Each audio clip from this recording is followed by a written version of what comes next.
सन्माननीय व्यासपीठ, शून्य परीक्षक आणि येथे जमलेल्या माझ्या देशप्रेमी बांधवांनो, माझ्या भाषणाचा विषय आहे आझाद दस्त्याचे शिलेदार. नाही नाही, राष्ट्र केव्हाच मरत नाही. परमेश्वर गांजलेल्यांचा कैवारी आहे. त्याने मनुष्य स्वातंत्र्यात राहण्यासाठीच निर्माण केलं आहे. तुम्ही मनात आणा की राष्ट्र स्वातंत्र्य झालेच.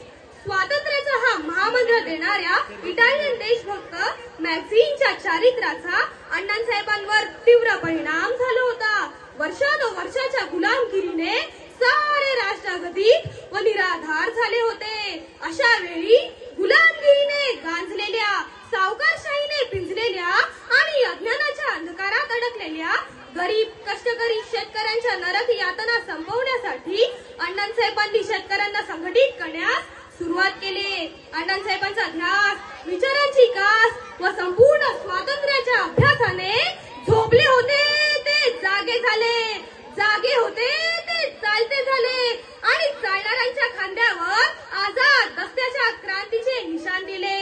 लोहकण जसे लोह चुंबकाकडे आकर्षिले जातात, तसेच एकाचा ऐकून दुसरा आला, दुसऱ्याचा पाहून तिसरा आला आणि निगड्या छातीचा आझाद दस्ता स्थापन झाला. या आझाद दस्त्यात उत्तरेतील रामलाल श्रीवास्तव, दक्षिणेतील गोपाल शेट्टी, कांता शेट्टी, कानडी दत्ता त्रिपाय, चंद्रकांत व्यास, शरद जगातार, गोमाजी पाटील, धोंडू देसाई, भास्कर तांबड आणि इकिया पुतळ्या कातकरी होता. असे अनेक अनेक जातीचे, धर्माचे, पंथाचे, भिन्न भाषा बोलणारे मातृभक्त होते. या लढ्यात पिता पुत्र होते, मामा भाचे होते आणि काका पुतळेही होते. आपण सारे एक आहोत, आपला ध्येय एक आहे. आपण सारे मिळून या परकीय शत्रूंना आपल्या देशातून हुसकावून लावू. या जाणीवेतून हे मातृभक्त इंग्रजांविरुद्ध लढत होते.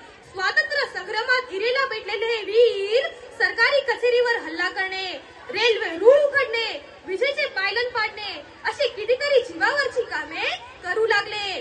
कधी राणावनातून, कधी नदी पात्रातून, तर कधी डोंगर वस्त्यांचा आश्रय घेत पोलिसांना गुंगारा देऊ लागले. ऑगस्ट क्रांतीचा वनवा आता शिगेला पोचला होता.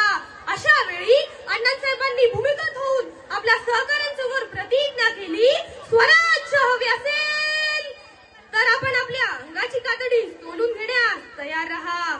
अण्णासाहेबांची ललकारी सह्याद्रीच्या कणाकणाला, महाराष्ट्राच्या मनामनाला आणि काळाच्या क्षणाक्षणाला भेदून गेली. इंग्रजांच्या साम्राज्याला सुरुंग लावणारा आझाद दस्त्याने शिवरायांच्या गनिमी गावाचा अवलंब करून सिद्धगडचा आश्रय घेतला आणि मराठीशाहीच्या 300 वर्षानंतर पुन्हा एकदा सिद्धगड जागा झाला. परंतु पुन्हा एकदा गद्दारीचा कोळसा उघडला गेला, सिद्धगडचा पान्हा डागळला गेला आणि क्रांतीचा हा पर्व भेगळला गेला. निधड्या छातीवरी झेलल्या देशासाठी गोळ्या, दशा झाली कुटुंबियांची रस्त्यावर उघड्या.